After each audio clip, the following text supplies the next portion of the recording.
We have two very exciting speakers here tonight. We have Donny Pauling from Redding, California. He's a former Playboy producer. We have Matt Fradd, an Australian-born, now living, though, in San Diego, California, founder of The Porn Effect. And so, without any further ado, Donny Pauling and Matt Fradd.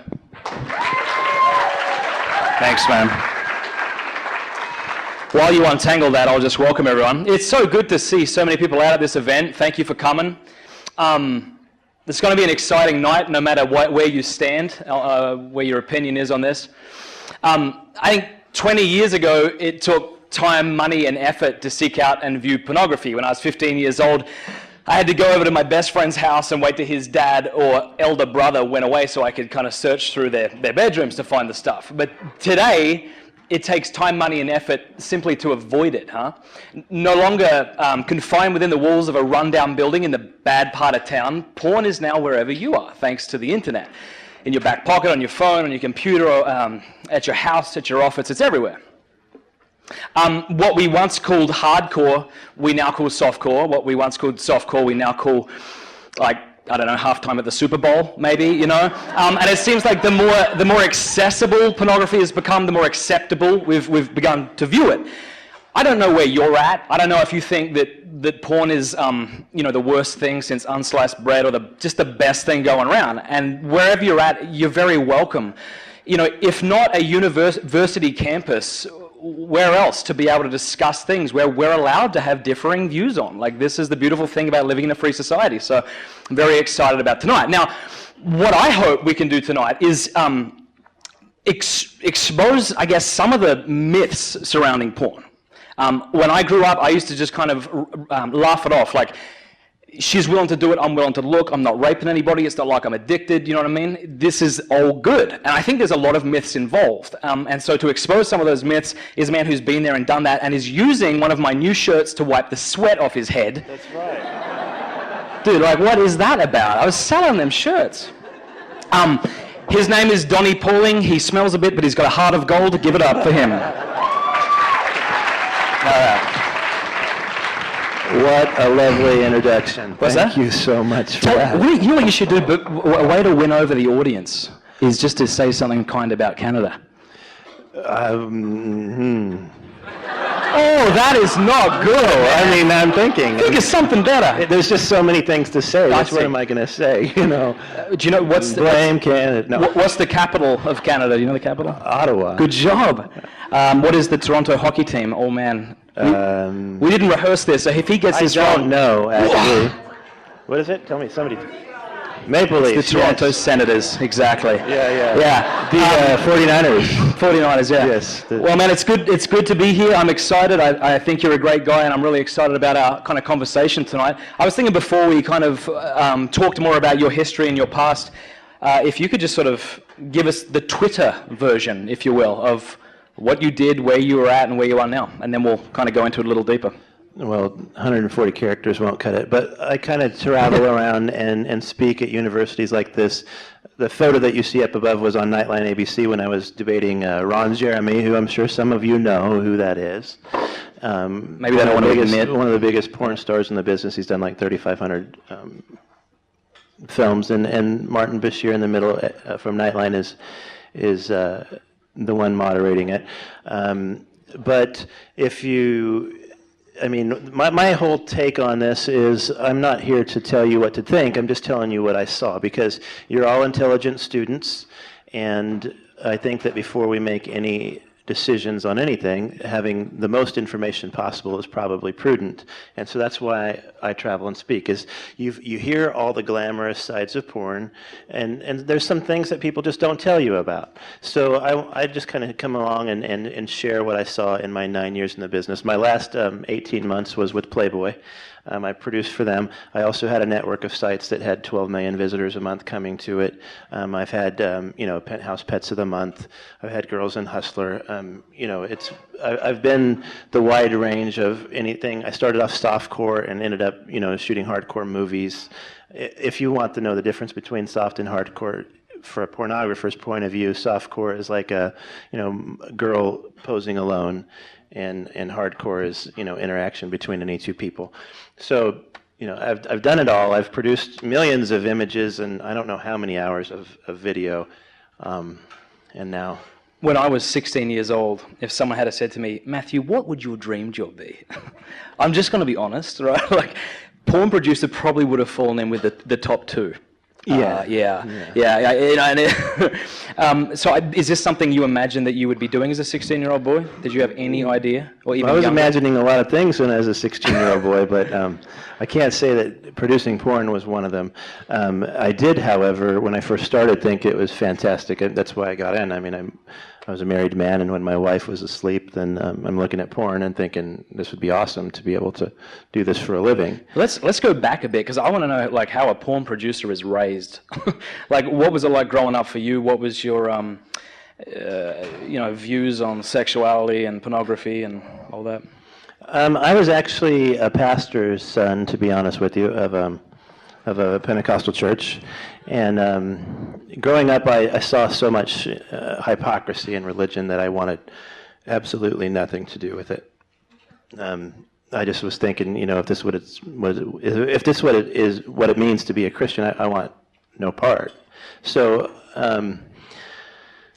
I kind of rebelled, if you might want to say that, and kind of went extremely the opposite way. But before I did that, I met a girl who was a Christian and who did believe her faith, and so for her sake, I tried to live the faith myself. And I did that. It was a struggle. I mean, I became the hypocrite that I always hated, because I'm going to, meetings and prayer meetings and stuff with men, and then going home and looking at porn. So you did this? I did. Yeah, okay. I did this. And then I started producing it, but behind my wife's back. Okay, well, how do you're saying you got married, how old were you? When I got married, I was 21. Okay. I had to do some math. And were you looking at porn prior to your marriage? Or? No, actually I wasn't. I mean, I'd seen it. I'm Yeah. not saying I've never seen it. I saw it, in third grade for the first time when someone left Is the this when the magazine. internet took off? You started? No, I mean, well, when the internet took off is when I really started looking at it, yeah. While your wife was asleep? Right, while Did you she's ever tell her? asleep or at work.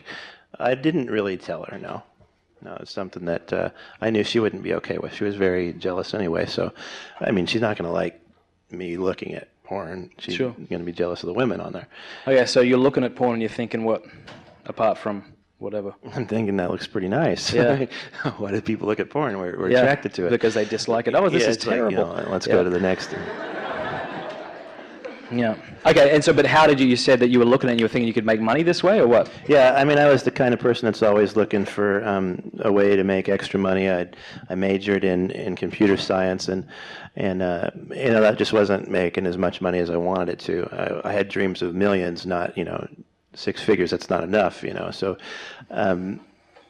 I was constantly trying to think of something, what am I going to do? And porn, in 1997, when I first started, it was just really taking off on the internet, and it was really easy to make money then. So I'd be looking at these websites I liked, and I'd start contacting them and, asking them where they got their content, and one of them gave me a shot. So, I started up a fake company. My wife wasn't going to ask questions about computers because she had no interest in networking and things like that. So I started up a fake company so she wouldn't ask questions, and started shooting porn. Okay. So what, they agreed that you would take some photos, send it, and they'd send you a check, that kind of thing? Or? Yeah, I mean, they would even send the check in advance at that time. Wow. Yeah, it was kind of, I'd call them up, tell them I had a new model to submit, send them some samples, and they'd FedEx out a check. And how old are you at this time, 22, 23? Oh, let's see, I was 3 years in my marriage, so that means you're 24. So 24, no experience finding women to shoot porn. How No, did I you just make... walk up to them at the mall, and, Are you kidding me? no, it's kind of easy. Okay, lead us through a conversation. You want me to train people? No, Lead us. No, I don't want you to guys, train here's them. what you do. Step one. Yeah, no, lead us through a conversation, because I have no idea how that could possibly work. No, I've never. I mean, you're a good-looking guy. Definitely. Don't get me wrong. Yeah. Why would you laugh at that? Yeah. Why would they laugh? I could see a mirror. Okay, Stop that's lying cool. to me.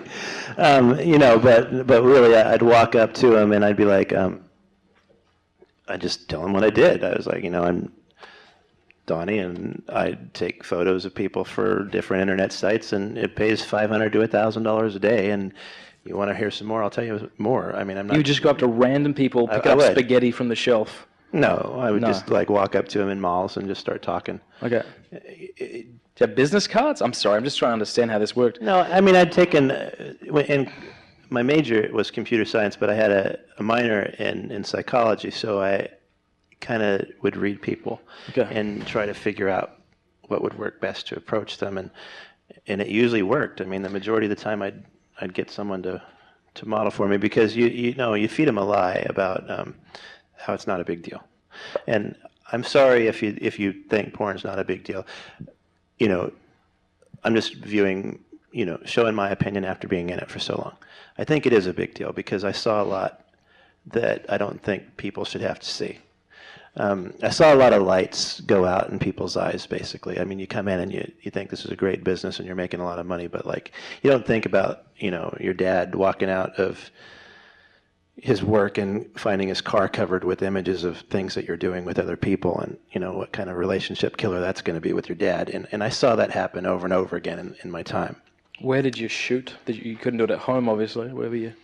I would rent houses that were nice and make them look really attractive. I mean, I had an office for a while in Chico, California, which is the #1 Playboy party school in the country. A few different times it's been nominated, and it was great at the beginning, before people started, you know.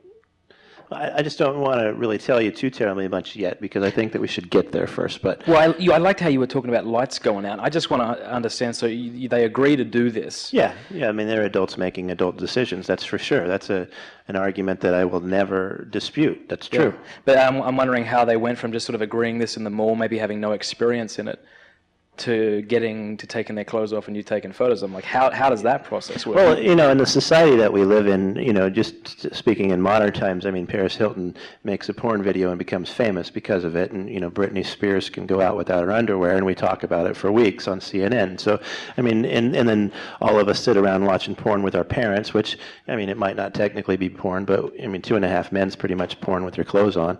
And, I mean, so we're raised in a society that tells us that it's all okay. So it wasn't very hard for me to, you know, to recruit. It's like, and I would even use, I mean, people say that porn degrades women, and I'd say, really, you know, who's being degraded here? This is what the women would say to you, or people that knew what I was doing? They'd say porn degrades women, or even in an interview, and they'd say, you know, isn't it degrading? Well, no, it's not. It's not degrading. This is what I would say. Yep. Isn't it true that old religious men made up these society laws that tell you that you can't do this? Yeah. Oh, yeah, that's a good point. You know, and isn't it true that a guy has to, you know, work, if he's some, you know, guy making $12 an hour, he's got to work 3 hours before he could subscribe to a porn site. So, I mean, who's really being degraded here? It's not the women. These are the kinds of arguments I would use. And you'd talk them into it by those. Right. Yeah, I mean, just try it. You know, it's not a big deal. Yeah. Just take your clothes off. We're not going to even sign anything. We're not going to use these photos. Just try it out. See what you think. Okay. And then did you start, how many women were you kind of shooting? Well, I recruited more than 500 in my career that had never done it before. Wow. Before you would consider yourself becoming professional, I suppose, at this. Talk a little bit more about, you mentioned it briefly, about the lights going out. What did you mean by that? A girl would come in, and I talk a lot about the girls in porn, and I'm sorry if the word girl offends you. I mentioned that because when I spoke at Purdue, there was a feminist group that says I really take issue with the use of the word girl. Well, okay, I'm sorry, young lady. Substitute that if you must. I'm going to say girl, because that's just how I talk. Okay. So a girl would come into my office. She would see the lifestyle that we live. I'd have my girlfriend. Actually, go back to slide 1 really fast. I had a girlfriend here, Belinda, who, after I came clean with my wife 3 years into it, she left. Okay. You got to lead us through how you told her first, because that, I mean, you've been 3 years you're producing film on your wife's back. Why did you tell her? How did she find out? Well, I told her because I told myself at the beginning of my career that I would always keep it professional and I never mess around with anyone. So 2 years into it, I cheated on her the first time, and I felt horrible. And I says, you know, if I ever do that again, I'm telling her what I did. Yeah. And I'm going to tell her everything. And you know, I was good at keeping promises to myself, not so good at keeping the promises I'd made to my wife.